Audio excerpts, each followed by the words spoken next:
teatro para hablar de su obra de teatro que ya va a estar próximamente en estreno. Bien, buenas tardes, Pedro Elías, ¿cómo te va? Buenas tardes, Vladimir, ¿cómo estás? Bien, gracias por la invitación. Caramba, estás de candidato Sí, señor, a la alcaldía de Maracay, Girardot, exactamente, por el movimiento republicano. correcto. Ajá, ¿a qué se debe esa decisión? Mira, en primer lugar, se me acercó el movimiento republicano, es un movimiento político cuyos planteamientos, principios y concepción programática me llamó mucho la atención. Prácticamente que me enamoré de esos principios. Pero coinciden con los tuyos. Sí, por supuesto. Que Por eso es que te enamoraste de eso. Sí, sí, yo soy una persona, tú sabes, pues, de tendencia, por supuesto, democrática, pero sobre todo republicana. Y este concepto de la Y liberal, además, Sí, en lo económico y en sí, lo sí, político. sí, sí. Y este concepto de la democracia republicana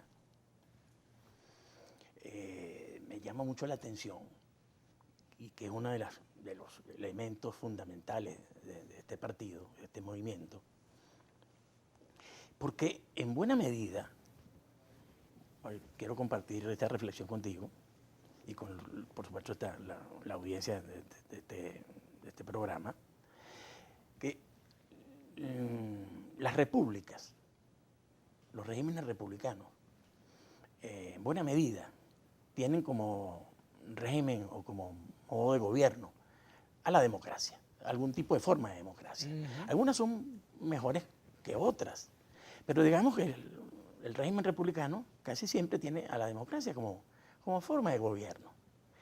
Pero hay circunstancias, y creo que Venezuela aplica en eso, que hay democracias que no son republicanas, que carecen de ese carácter republicano institucional, que básicamente es ese concepto de la autonomía y la independencia del individuo frente al poder y la independencia y autonomía de los poderes públicos. Entre sí, así es. Exactamente. Así es. Venezuela califica como una democracia no republicana. Entonces, el movimiento republicano es un movimiento que quiere rescatar ese principio, del principio de una democracia republicana con separación de poderes, autonomía de los mismos, autonomía e independencia del individuo frente al poder, gobiernos limitados y no desbocados que están... Sí, porque fíjate, ahí entra el concepto, perdóname Pedro, pero Elías, el concepto de soberanía, ¿no? Que Correcto. se entiende la soberanía del país frente a gobiernos extranjeros, la independencia, independiente y soberano, sí, pero también la soberanía del ciudadano con respecto al poder. Te presto el poder, te doy el poder prestado por un tiempo, eso sí. Por supuesto. Con mi voto te lo puedo revocar o te lo puedo ratificar. Correcto. Y es precisamente eso, la idea de que el ciudadano, el individuo, es el patrón del Estado. El Estado y los políticos son asalariados del ciudadano. Y no al revés. Y no al revés. Lamentablemente en Venezuela, dado que la riqueza durante décadas se ha concentrado en manos de los estados y de los gobiernos, porque este ha sido un estado de carácter patrimonial, no sucede un poco eso. Entonces, digamos, reivindicar la posibilidad, entre otras cosas también, de que se pueda conseguir bienestar en libertad. Porque a veces se produce el divorcio, Vladimir, entre que o tengo bienestar o tengo libertad. Y a veces entonces para conseguir bienestar, es el concepto clásico de ese socialista autoritario, que es pido prestada la libertad para darte bienestar y después te digo, bueno, la libertad viene después y no viene nunca. Y esos países... Y tampoco llega el bienestar al final. Exacto, y al final se quedan sin ninguna de las dos cosas. No hay bienestar. Pero fíjate tú que nuestras sociedades, en nombre de la democracia, tampoco garantizan el bienestar en general, porque tenemos índices de pobreza. En América Latina, por ejemplo, hay pobreza a la izquierda y pobreza a la derecha. Hay exclusión a la izquierda, exclusión a la derecha. Es correcto. Entre otras cosas, precisamente por eso, porque debe haber una correspondencia entre el modelo político y las reglas de juego que determinan cómo las sociedades se organizan para producir y para generar riqueza y no destruir riqueza. Entonces ahí el concepto de república es fundamental, porque en la parte institucional que garantiza el imperio de la ley, el respeto a la propiedad privada, a la vida y a la libertad son fundamentales para que prospere cualquier tipo de economía. Ahora fíjate, nuestra Constitución establece que en Venezuela puede haber varias formas de propiedad. propiedad privada, la propiedad comunitaria, la propiedad social, en fin, la propiedad del Estado sobre los medios de producción, que no hay conflicto en ese sentido, en teoría. Correcto. Ahora, el modelo que ustedes proponen es un modelo de economía totalmente privada, formas de propiedad privada exclusivamente. Fíjate. Un poco nuestra interpretación de la actual hora venezolana, y yo he llevado este tema a debate dentro del mismo movimiento. Es más, conversamos sobre ese tema también en una oportunidad ampliamente. No. Es que nosotros hemos identificado, y por supuesto esto sigue siendo un tema de debate, pero digamos que aquí hemos desarrollado este aspecto. Nosotros hemos identificado en la actual hora venezolana que es que la transición, aunque la palabra está desacreditada, o el tránsito que se está produciendo entre algo que tiende a morir y otra cosa que empezarían a hacer, no es que vamos de un tránsito de un régimen autoritario a la democracia, no es el tránsito o la transición del autoritarismo hacia la democracia. Nuestra opinión es el tránsito entre un modelo fracasado de estatismo económico, colectivismo y empobrecimiento que genera en todas partes esto, hacia un capitalismo de libre mercado inclusivo. Un capitalismo inclusivo que es un nuevo concepto muy importante. ¿Eso se diferencia en algo de lo que llaman los socialcristianos la economía social de mercado? La economía social de mercado básicamente es el ordoliberalismo, que es una suerte de mezcla o digamos de compendio entre las ideas liberales y las ideas de la doctrina social de la Iglesia también. Pero básicamente aquí fue Ludwig Erhard, el gran pensador y economista alemán, que es el padre de la reconstrucción de Alemania, que creó el concepto de la economía social de mercado. Sí, hay coincidencias en esto. Sin embargo, nosotros pensamos que podemos profundizar más en el concepto de un tipo de capitalismo inclusivo. Y el capitalismo no debe ser un club de ricos. El capitalismo tiene que ser una herramienta para todos y sobre todo para sacar de la pobreza a la gente. De libre mercado, no mercantilismo. Es decir, no empresarios que se desarrollan al amparo de los favores del poder. ¿Y cómo queda el libre mercado, el Estado allí, por ejemplo, en cuanto a la protección de los más débiles, que quizás no resisten no resisten lo duro que también puede representar el libre mercado para los más débiles? Por eso es capitalismo inclusivo. Porque la mejor forma de proteger a los débiles es la igualdad ante la ley. La igualdad ante la ley. La igualdad ante la ley es el concepto básico que protege al débil y que produce la posibilidad efectivamente de que hay un mismo rasero para todos. Y lamentablemente en muchas sociedades, en la nuestra, no hay igualdad ante la ley. La igualdad ante la ley es un principio fundamental que debe consagrarse. Y eso, en condiciones de arreglos institucionales que creen un ambiente favorable y un clima favorable a la protección de los derechos de propiedad. Sin protección a los derechos de propiedad con un marco jurídico que proteja los derechos de sociedad, no hay posibilidad de bienestar material, no lo hay, porque nadie invierte si no tiene seguridad jurídica respecto a su patrimonio y sus bienes. Ahora, Pedro Elías, ¿es posible un planteamiento republicano a partir del municipio? ¿Y cómo se aplica? Sí, claro que sí, y es básicamente nuestro planteamiento en Girardot. ¿Cómo sería? Bueno, fíjate una cosa que es la siguiente. Como diría Miquelena, ¿con qué se come eso? ¿Con qué se come eso? Vladimir, gracias porque nos permite desarrollar el tema y en la dirección regional del movimiento republicano estamos discutiendo mucho esto. Dirigentes como Benjamín Ortega, que está en Maracay, Santos Martínez, que está en toda la zona del Lamas, Palo Negro. Tenemos un extraordinario, por cierto, dirigente y candidato en la Colonia Tovar, Víctor Calanche. Bueno, y hay otros, Abelinda Sanabria. Hemos discutido estos temas y yo cito mucho al famoso pensador afroamericano Thomas Sowell, que decía algo muy cierto. Si quieres ayudar a la gente, diles la verdad. Ahora, si te quieres ayudar a ti mismo, dile lo que quieren oír. Yo no voy a hacer lo segundo. Aunque no dé voto. Y en ese sentido, no, pensamos que la verdad da votos. Pensamos que la verdad da votos. Y sobre todo en esta Venezuela. Y en ese sentido... Pero tú recuerdas aquel episodio de la política peruana que alguien pusiera una pancarta, basta de realidades, queremos promesas. Sí, creo que en Perú o en Francia, no recuerdo, fue en el mayo francés. Sí, basta de realidades, queremos promesas. Sí. Sí, yo creo que este es un pueblo con bastante desesperanzado y que está necesitando muchísimo de esto.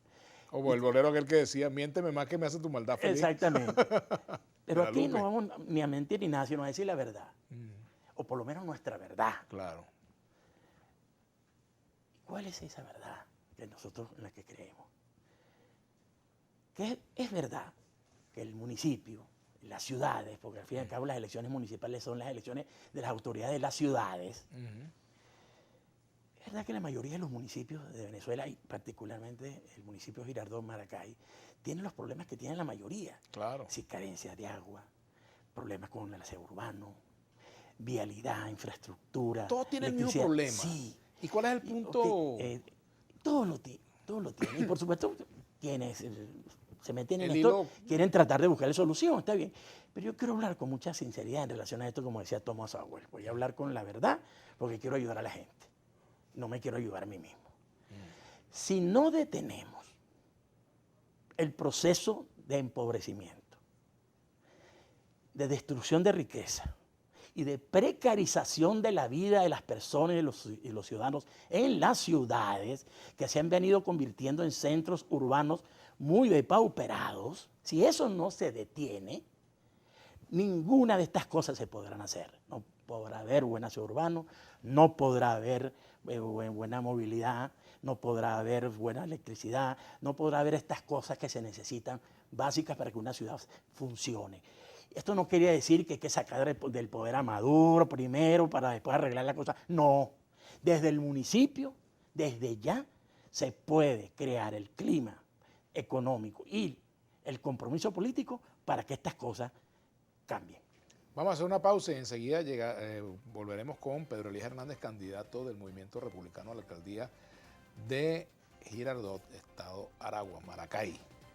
Ya venimos. Bien, continuamos con Pedro Elías Hernández, candidato a la alcaldía de Maracay por el Movimiento Republicano.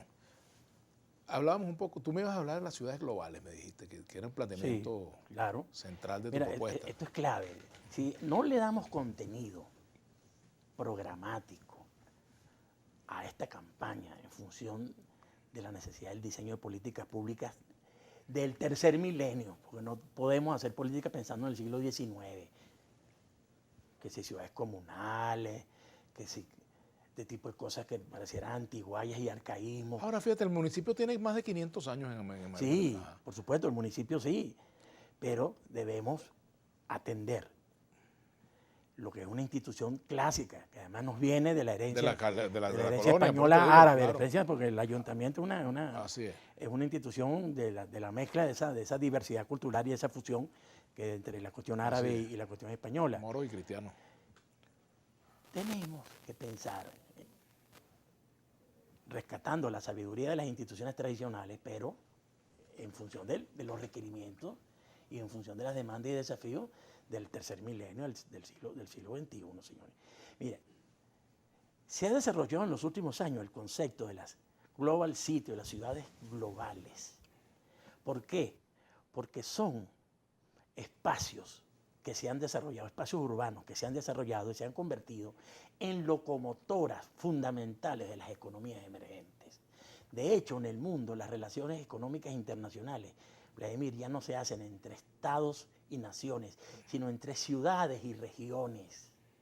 Y ciertas ciudades, teniendo en cuenta sus atributos particulares, de carácter geográfico, de carácter institucional, etcétera, etcétera, desarrollan la posibilidad de convertirse en grandes centros de atracción, de inversiones, de negocios y de emprendimientos, que a su vez tienen un impacto sobre los países en que esa ciudad existe.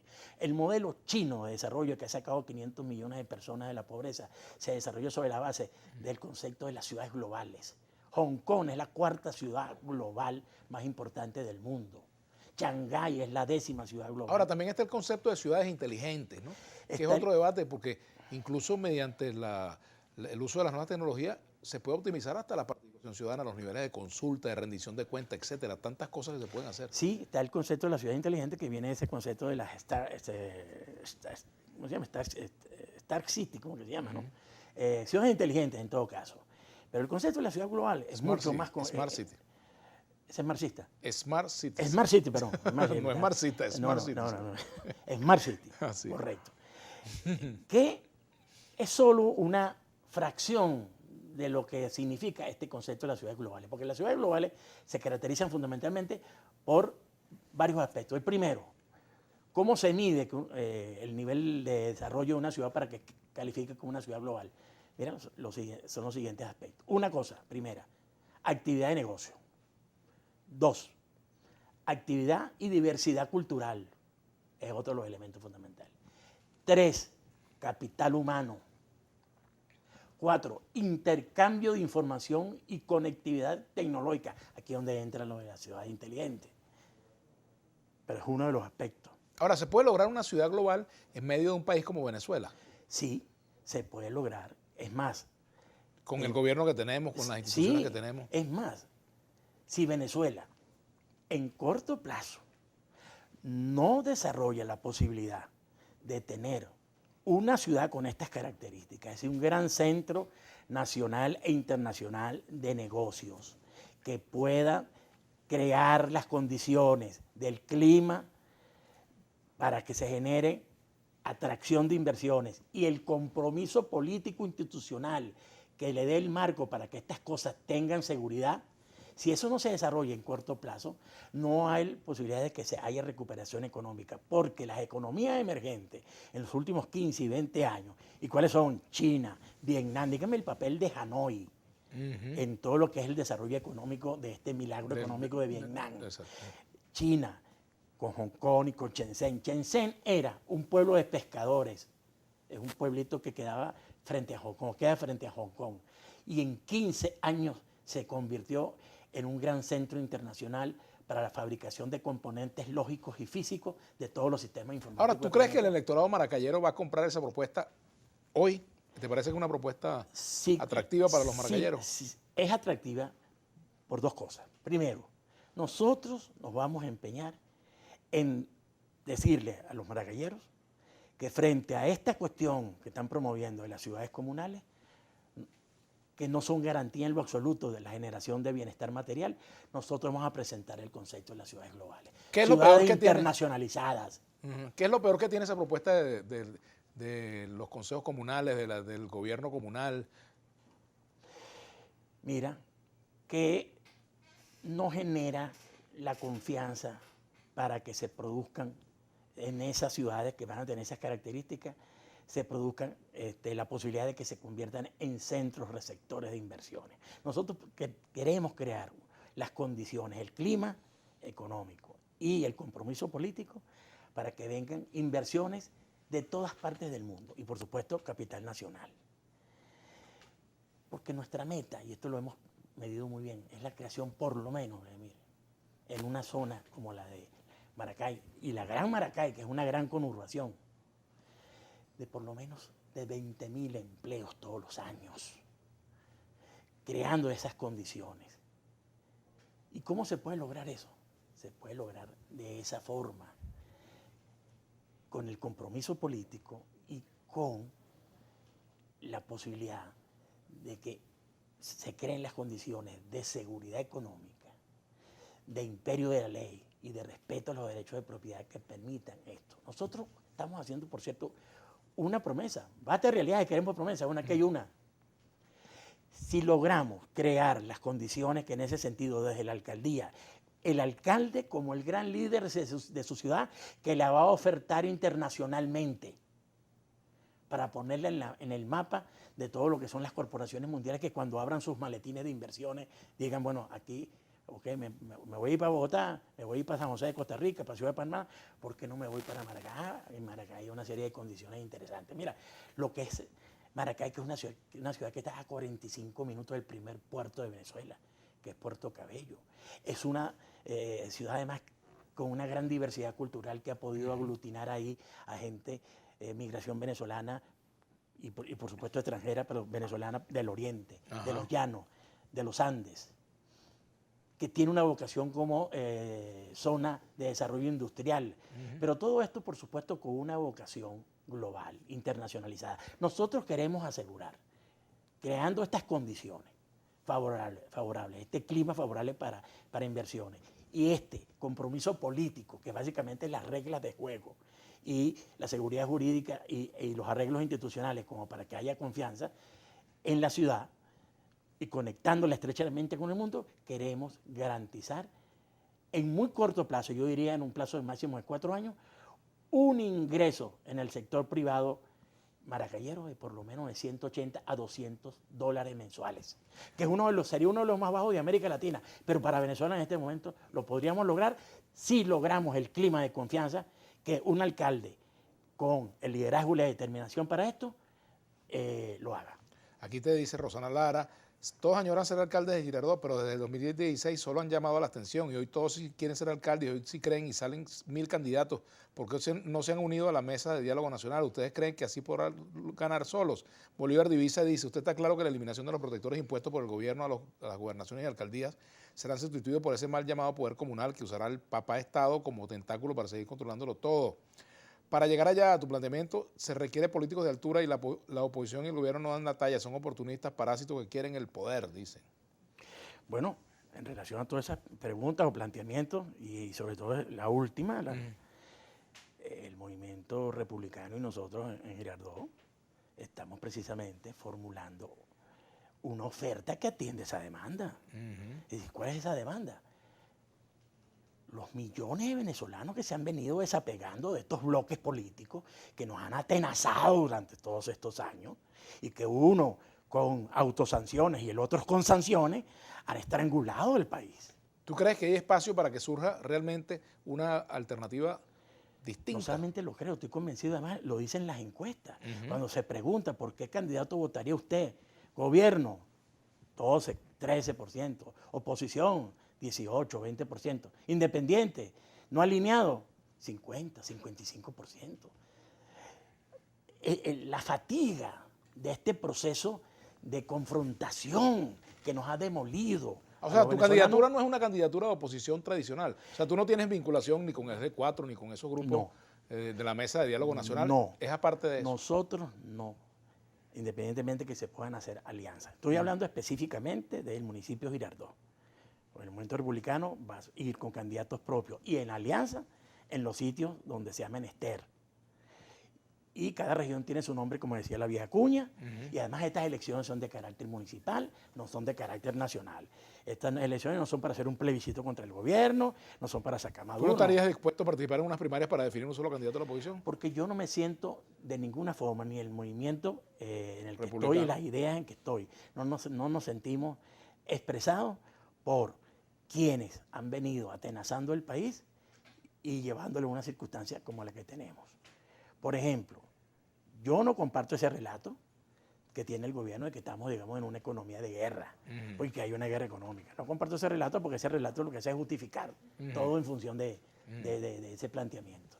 Yo sí más bien estaría de acuerdo con un planteamiento de que nosotros estamos en una economía de posguerra, que nosotros estamos en una circunstancia donde venimos de un proceso de demolición, O sea, que haría falta un plan Marshall.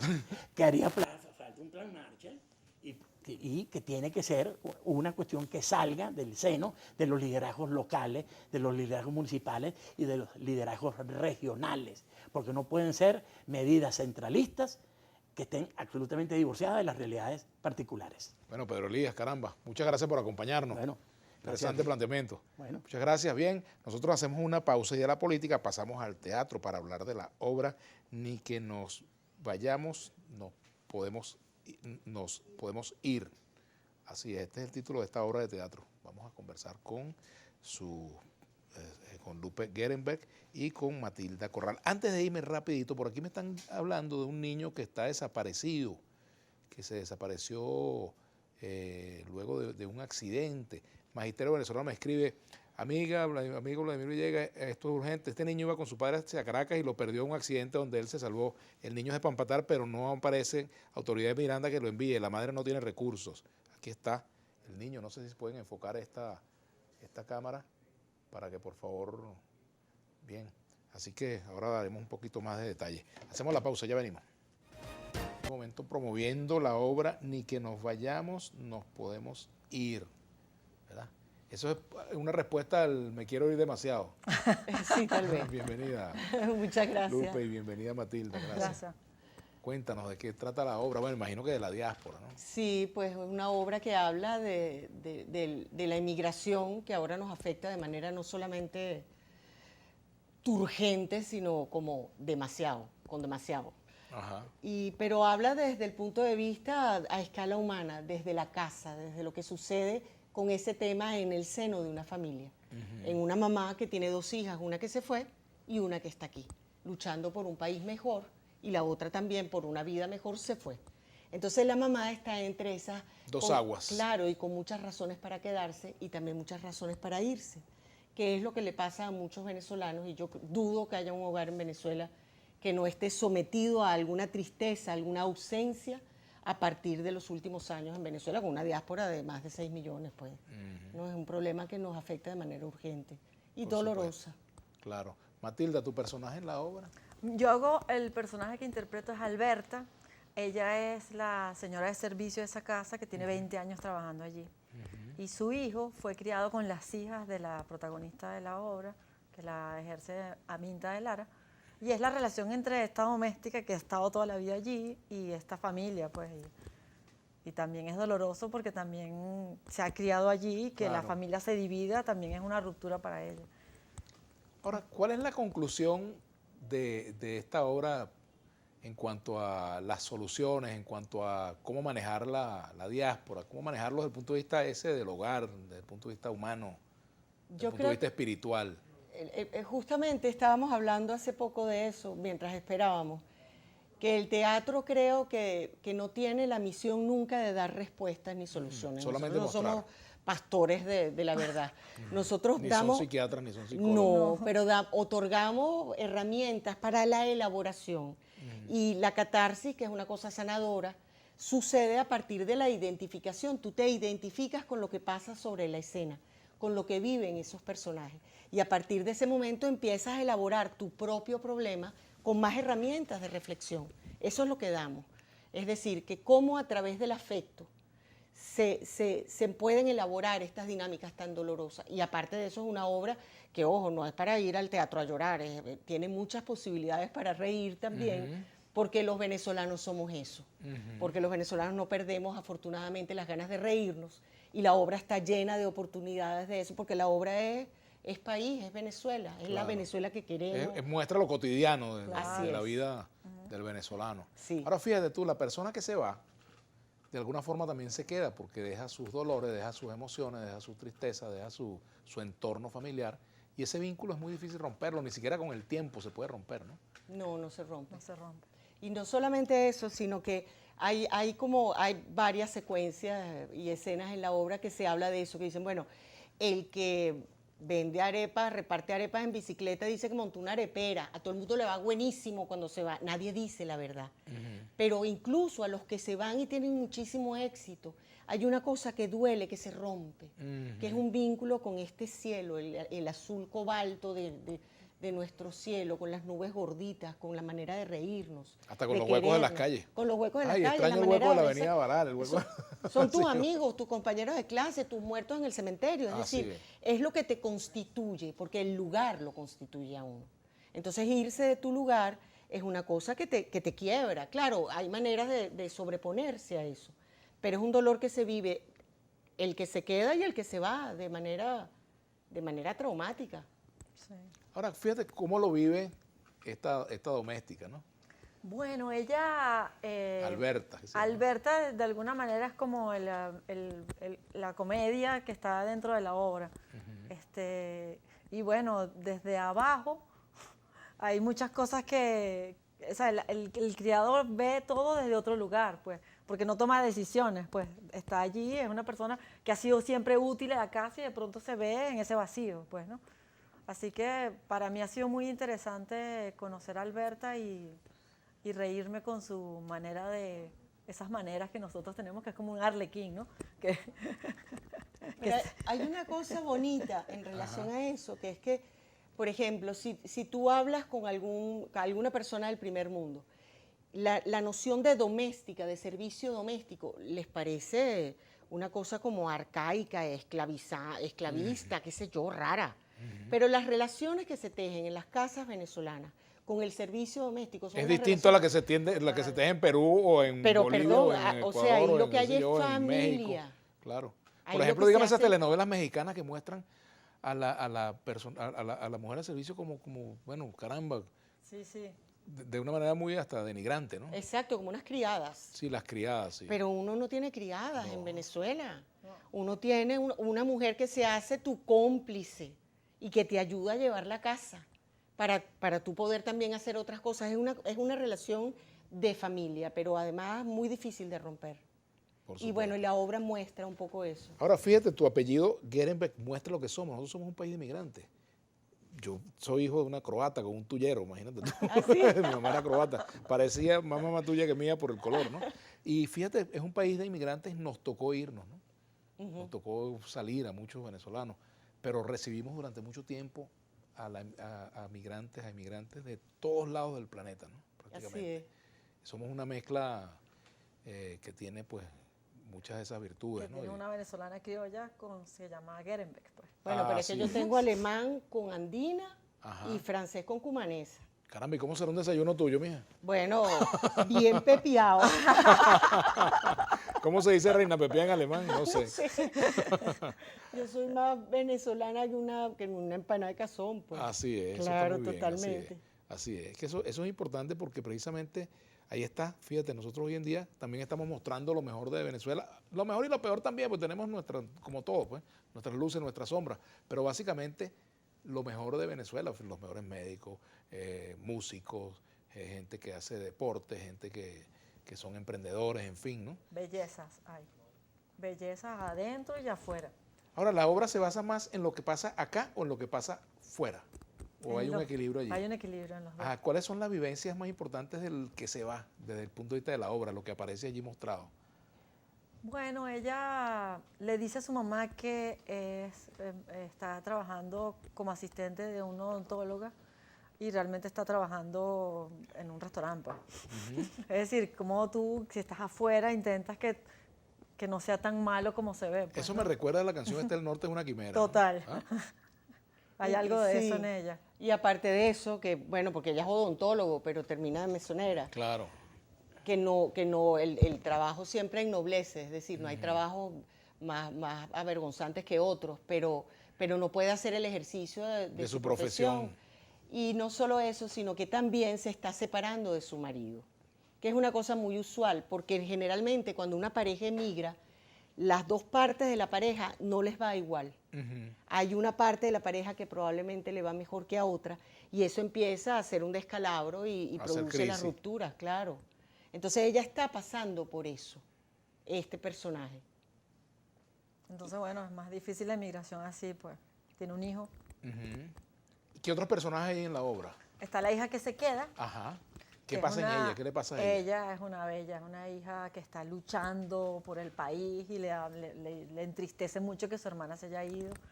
Y ellas tienen una conversación que hablábamos afuera también muy bonita, porque es ese encuentro de esos dos países, pero desde el profundo amor que se tienen las hermanas. Es una conversación que seguramente hemos tenido muchos en nuestra familia. Creo que tú. Claro, también. todos las hemos tenido, por supuesto. Tú todos lo públicamente tenemos. Claro, las has la tenido. hemos tenido, por Es eso, supuesto, ¿no? Que hay sí. mucho amor, pero también hay maneras diferentes de ver el país y eso es bello también. Claro, por Y supuesto. ese diálogo hace mucha falta en el país realmente. ¿Aparece el arrepentimiento de haberse quedado y el arrepentimiento de haber ido en la obra? No, es que la obra no llega a conclusiones porque no estamos intentando dar lecciones. No hay toma de partido, lo que hay es un retrato de lo que nos sucede. Y en realidad las dos hermanas representan dos cosmogonías de país, enfrentadas, pero y la mamá en el medio, pues, y es la relación del afecto que permite que esos temas se puedan... Ahora, la que se queda no por razones políticas, sino por razones vivenciales. ¿Tiene algún tipo de decisión política? Sí, ella cree que quedándose y luchando por el país es una manera, todo lo que hacemos es político. Y quedarse en el país creyendo que puede hacer un país mejor en la lucha que ella tiene, en su lucha, pues ella es una joven que cree en la revolución, que cree en Marx, que cree, pero en términos de la poesía que esa manera de ver el mundo tiene. Es una romántica de eso. Y la otra muchacha cree que, bueno, que ella se merece un país sin secuestros, un país sin atracos, un país sin abuso policial, sin matraca, etcétera. Sin miedo. Sin miedo. Ella quiere vivir sin miedo. Entonces se va. Suena muy familiar eso, ¿no? Muy cotidiano. Bueno, esta obra estuvo en cartelera hace 4 años y pasó 2 años en 6 teatros de Caracas. Porque claro, es una convocatoria que nos resuena mucho a cualquier venezolano. Por supuesto. Y el hijo de Alberta, que es un personaje muy importante, es responsable del detonante de que Elvira, la señora, se quiera ir. Bueno, de eso vamos a hablar un poquito al regreso. Okay. Vamos a hacer una pausa y ya volvemos con Lupe Gerenberg y con guionista y directora, y Matilde es actriz y directora de teatro. Y bueno, estamos conversando sobre la obra Ni que nos vayamos, nos podemos ir. Eso me recuerda a la canción de Medioevo. Si no fuéramos venido, no nos fueran agarrados. Vamos, ya venimos.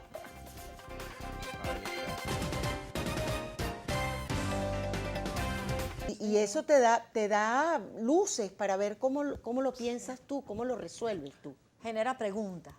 Y genera transformación. Sí. Claro. Ahora fíjate, la parte humorística de la obra. Usted dice que la obra tiene mucho de humor, tiene mucho de dolor. Varios personajes te vas a reír, no solo con Alberta. Claro. Sí. Pero dame letra un poquito más. Bueno, uno de mis chistes favoritos. Ajá. La hija le dice, bueno, si sigo esperando a que tú tengas hijos, porque ella está soltera todavía, la que se queda. Ajá. Y ella le dice, bueno, déjame decirte que estoy de salidas con un cubano que conocí en un congreso. Wow. ¡Ah, qué bueno que sea cubano! ¿Por qué? No entiendo, le dice la hija. Y él dice, bueno, porque a lo mejor apenas puede se coge para Miami y vamos a estar todos juntos. Fíjate tú lo que dice Daniel Ferreira por acá. La política está buenísima. Y sobre todo lo gracioso es cuando dice, no entiendo. No entiendo. Y lo hace muy bien. Valentina Garrido. Sí. Daniel Ferreira dice por aquí, la política en Venezuela es una tragicomedia. Bueno, el planeta todo es una tragicomedia. Bueno, la vida es una tragicomedia. Sí, claro, la vida está tiene llena de de todo. esos contrastes, es bello eso. Sí, eso de que la vida te da sorpresa, eso es verdad. Es verdad. Es decir, la vida es agridulce, igual el teatro lo tiene que ser también. Sí, claro.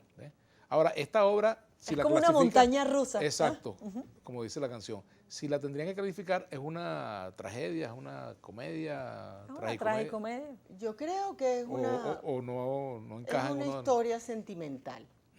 Nosotros tenemos una cultura sentimental muy profunda, muy allanada, muy condimentada, muy jugosa, los venezolanos. Somos muy querendones y somos muy explícitos en nuestros afectos.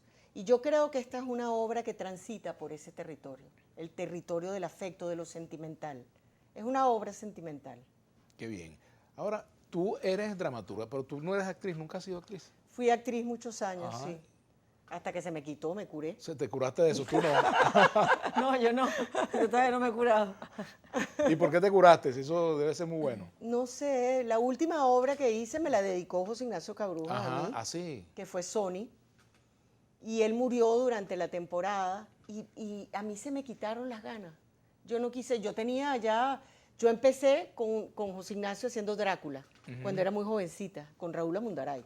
Ah, caramba. Y después, 20 años después, hicimos Sony, que es una versión libre de Otelo, en base a Sony León, el Peso Pluma. El Peso Pluma, claro. Pero bueno, y después de eso se me quitaron como las ganas. Yo quise empezar a escribir y a dirigir y a hacer mis propios textos. No me era suficiente actuar. Y he explorado entonces esas otras áreas en los últimos, no sé, 30 años, pero bueno, no saquen la cuenta.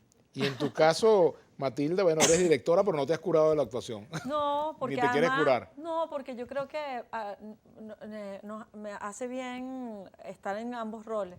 Ajá. ¿Y cómo te la llevas con el personaje, Alberta? O sea, ¿cómo fue tu proceso de asimilar al personaje? Bueno, ha sido un proceso bastante lindo. El proceso es primero ver cómo son sus acciones, cuáles son los objetos que la rodean a ella, cómo son sus afectos. Ella tiene su hijo que participa en la obra, cómo es su relación con las niñitas, con la mamá, con un esposo, el esposo de la señora, que no está, pero está, pues. Y cómo ella ejerce su autoridad también en el segundo nivel dentro de esa casa, pues, ¿no? Ella se mueve por las catatumbas. Ajá. Por las costuras. Ella se mueve en otra, ella tiene un subterráneo. Por las catacumbas. Por las catacumbas. Ahora, fíjate, ¿cómo reacciona el público ante la obra? O sea, ¿cuál ha sido la reacción del público? Yo he sentido que lo que hemos visto, la gente se ríe mucho. La obra es muy Lloran graciosa. también. Y lloran Sí. también, seguramente. Pero a moco suelto. Sí. Y a mandíbula batiente cuando se ríen. Claro. Es conmovedor ver eso. Yo cuando la produjeron la otra vez, la vi al tiempo que ya estaba en cartelera. Y me conmovió muchísimo, fue la reacción del público. Sí, el público se Varones y ríe de los hembras, textos. sí. de- Y lloraban, pero con un sentimiento, una cosa muy bella lo que pasa ahí. Qué bien. Sí. ¿Cuándo se puede ver la obra? Sábado y domingo a las 11:30 de la mañana en el Teatro Chacao. Interesante. Solo 2 funciones. Solo 2 funciones. Solo 2 funciones. Hora y 20 dura la obra. A mí Hora y me 20. gustaría hablar del resto del elenco. Claro, ¿cómo Claro. no? Tenemos a Minta de Lara, que es una extraordinaria actriz venezolana, que tiene más de 10 años ausente de Venezuela. Entonces es realmente un lujo tenerla Regresó. sobre las tablas. Sí. Bueno, por ahora está aquí. Para actuar. Sí. Después tenemos a Matilda, que yo diría que Matilda es responsable de lo mejor del talento joven de Venezuela. Ella dirige el gimnasio de actores y hace una formación muy sesuda. Gimnasio de actores. Sí, ella es la directora y fundadora de esa escuela. ¿Qué haces tú? ¿Los pones a entrenar? No. ¿Ah? El gimnasio es El gimnasio del coco. Sí, Ah, ok. y a ejercitar el instrumento, Sí, porque el claro. instrumento del actor es todo, pues, ¿no? Claro. Después tenemos a Andrea Levada, que es una joven actriz de una sensibilidad delicadísima, extraordinaria, además es escritora, es directora, está en el grupo Fábula. Valentina Garrido, que es un portento de talento, que también se ganó el premio de jóvenes directores junto a Francisco Aguana, que es el último actor que nos acompaña, y a pesar del distanciamiento social hemos estado tan cerquita. El compromiso ha sido tan bonito, tan cariñoso. Tenemos a María Molina como asistente y a Morela Alvarado, nuestra productora. ¿El vestuario quién lo hace? Yo. Ah, qué interesante. Bien, bien, bien. Por cierto, que ustedes aspiran a ir a un festival en Kosovo, que eso no lo hemos hablado, no lo hemos mencionado. Sí, vamos a un festival en Kosovo a finales de septiembre, que es una invitación que nos extiende. Bueno, y en el momento en que me invitan al festival, yo pensé, ¿cuál es la obra de todas la que en este momento podría representar mejor lo que nos pasa en Venezuela? Y es esta. Es que ni que nos Pero además vayamos, una no obra podemos ir. es que es una obra universal, porque la Así diáspora, es. y dígame en Kosovo, pues que vivió Exacto. los avatares de la guerra. Así es. Ellos saben cómo Ellos saben duele. de lo que se trata. Sí, saben perfectamente. Es más, yo diría que ningún lugar del planeta ha estado Todo el exento. mundo se puede encontrar con esa ruptura. Sí, Ay, yo no sé qué país no. No, creo que ninguno. ninguno. No sé qué país no. Claro, nosotros hemos ascendido a una categoría tipo Siria, pues, últimamente, con más de 6 millones de migrantes y caminantes que han llegado hasta Chile, con los zapatos destrozados. Es decir, ya la emigración, porque hace 14 años yo estrené una primera obra sobre ese tema, que se llamó Nos vamos o nos quedamos, pero que era en código comedia, porque todavía daba risa ese tema. A nosotros los venezolanos, tan poco acostumbrados a emigrar, todavía nos daba risa la posibilidad, pero ya no da risa. No, es una cosa muy seria. Sí, es una cosa seria. Muy Pero seria bueno, y muy seria. Sí. Ahora fíjate, Muy seria, también, muy seria. también esto le cambia la vida a la gente, la percepción del problema, ¿no? Así es. Y por eso que es importante la reflexión en torno a este tema. De verdad que bueno, entonces a las 11:30 en el Teatro Chacao, sábado y domingo, pero son muy poquitas funciones. Después Bueno, vamos a hacer temporadas probablemente. ¿Qué día vas tú, Vladimir? Bueno, Tendría que ser mañana, porque si no es mañana... El sábado.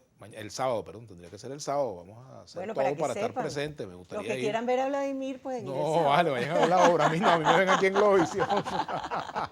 Y en Muchísimas Vladimir a la gracias carta por y en Vladimir y invitarnos, punto. De verdad, bueno, les deseo mucho éxito, que logren reunir, digamos, todo lo que necesitan para viajar a Kosovo y que el público les responda favorablemente como hasta ahora ha sido, ¿no? Muchas Así va a ser. gracias. Gracias. Bien, y gracias a ustedes por venir, porque además nos salimos un poquito de la política. Bueno, No. nunca se sale la política, Claro, pero pero nos gracias. salimos de alguna forma en que estamos Claro. abordándola desde otra perspectiva, ¿no? La Claro. perspectiva del teatro, que también el teatro precisamente nace de la realidad. Así es. De eso se trata, Y se devuelve. además de eso. Bien, muchas gracias, Lupe, Muchísimas muchas gracias, gracias también a ti, Matilda. Y entonces, bueno, nos despedimos por el día de hoy. Mañana tenemos como invitado a Carlos Fernández, que es el nuevo presidente de Fede Cámara, va a ser electo en la asamblea que culmina hoy.